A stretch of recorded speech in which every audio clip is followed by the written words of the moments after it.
VoiceOver is Apple's screen reader that narrates on-screen elements for visually impaired users. Accidentally activated? Here's how to quickly turn it off. On iPhones with Face ID like iPhone 10 and later, triple-click the side button. A prompt will appear. Tap VoiceOver to disable it.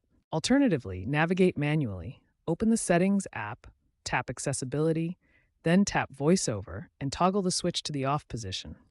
These methods work on iOS 13 and later, including iOS 18.4. The triple-click shortcut is the fastest way, addressing 70% of accidental activations.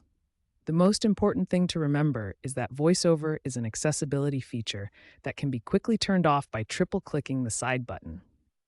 VoiceOver is designed to enhance iPhone accessibility, reading aloud text, buttons, and gestures.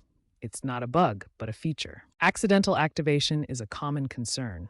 To prevent it, avoid unintentionally triple-clicking the side button. iOS 18.4 introduced a quicker reset option in accessibility settings to mitigate accidental activation. Expert advice suggests familiarizing yourself with VoiceOver gestures to avoid confusion. By understanding its purpose and controls, you can effectively manage VoiceOver and minimize accidental triggers.